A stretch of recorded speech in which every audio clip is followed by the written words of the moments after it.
Welcome to the Hired Not Fired podcast, brought to you by The Real Me, the soft skills first talent solution that helps employers hire entry-level employees with better developed soft skills, such as communication, problem solving, or emotional intelligence.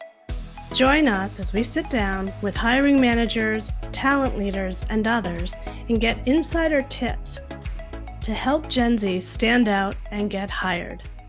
Let's dive in. Welcome back. In part one, we covered resume mistakes, interview slip-ups, and why proof of soft skill development actually makes a difference. Now let's talk about how to show up with confidence, even without experience, and how to build a network that really works. Do you have any other tips for a way that a new grad or some of that professional experience can stand out to get noticed, to get called in for that interview?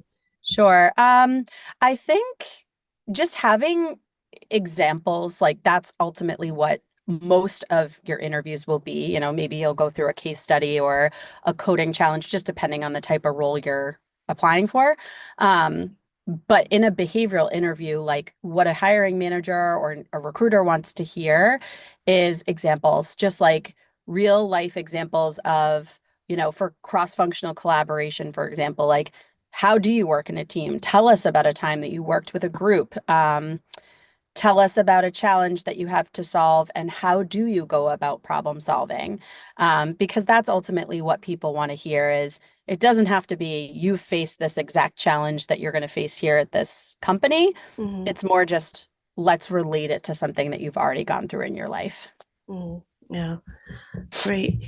Now, what about AI? Obviously, people can go on and say a lot about it, but Yeah. just really briefly, we know that everyone's using AI now for their cover letters and their resumes. Any Yeah. pointers or tips about that? Um, I would just say, I would say for the most part, it's kind of easy to tell if you've done that. So if you are going to use AI for, a cover letter or a resume, just putting your people eyes over it and making sure that it does make sense, it is truthful.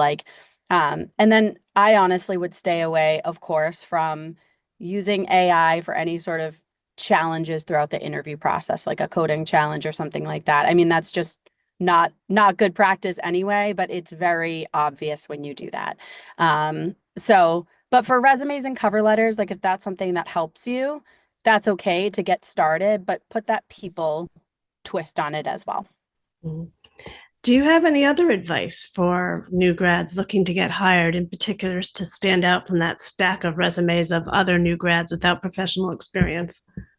Yeah, I would say, I mean, there's so much that you can do, but I would say the number one thing that anyone would probably agree with is build your network. Just try to go to as many, whether it's recruiting events, networking events, and then even just when you're talking with family members, you know, other friends, whoever it might be, whether you're in a position that you know a lot of people in the space that you're trying to work in or not, there's ways to get yourself sort of connected directly or indirectly to people that can really help you. So even if it's just informational phone calls, it doesn't have to be, oh, I know so and so at this company and they're going to get me a job. It's really just building that network, practicing, and learning more about the industry that you're trying to get into or the role that you're trying to work in. It's just going to help you no matter what. And network is just, it's the most powerful thing amongst, other skills that you might have. So that's my biggest piece of advice is to build your network. That's great advice. Thank you for that. Yeah. Stephanie, last night I was reading an article and I read something about candidates ghosting employers and how Mhm. that's a trend that people are seeing more and more. Have you experienced that? And what are your thoughts?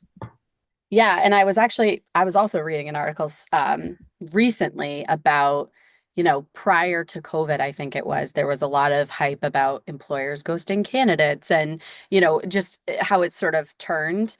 Um, Yes, I mean, I think any recruiter might say that they've been ghosted. I would just say it's not good practice. Like, just honesty is the best policy. If you're no longer interested in a role, um, please just be honest. Give the recruiter a phone call, send them an email. Everyone is likely going to understand. And just being empathetic to the fact that, hey, I know that this might have, derailed your process a little bit. I apologize. It doesn't have to be this long, thought out thing, but just communicating is key. And going back to what I was saying about the network, like the world is not so big, it's very small. So, especially within certain industries. So, if you ghost a company, likely that recruiter knows another recruiter, knows another recruiter. We're all at events together, we do things together. So, the likelihood of us sort of knowing where you're going or whatever it is, it's just not good practice. So, try not to do that. Yeah, it's always good to be professional, right? Yeah, and if you ever want to go back to that company, just remember this might be your first job. You have a whole career ahead of you. So, you may want to go back to that company in 5, 10, whatever it is, and you just want to make sure you kind of clear your name and don't put a bad reputation on yourself. Yeah, wise words. That's great. And for my last question, Rapid 7 has a reputation for having really great employee retention. Do you want to share some secret sauce or some tips about that? Yeah, I mean, I don't know if it's actual secret sauce, but I think one thing that especially was attractive to me when I was joining Rapid 7 about 5 years ago was we have 5 core values. They're on our website and they were developed by our Chief People Officer, Christina Laconi. And it's something that we truly all stand by. So the way that we interview candidates, we ensure that they embody those core values. The way that we assess performance at the end of the year is by those core values. Like they're truly things that we all live and breathe, and that ultimately creates our culture. And so, like, one of our core values is never done. So it's, even though we did something to make an improvement, like we're never done. We're going to continue to do it. Another one is challenge convention. How are we sort of pushing the needle to do something different? Or, we don't always have to do status quo. So those are things, again, where we all kind of live and breathe. They're not just on our wall. So I think that that is something that probably keeps people here is that they feel that when they're interviewing and then they feel it when they're working on projects. So I just think all in all, it's important. And I think it's a huge piece of the culture here at Rapid 7. That's great. Thank you so much for Yeah. sharing these wonderful insights. And I know that the job seekers listening are going to get a lot out of it. And just thank you for your time. Yeah, of course. Thank you so much for having me, Deb.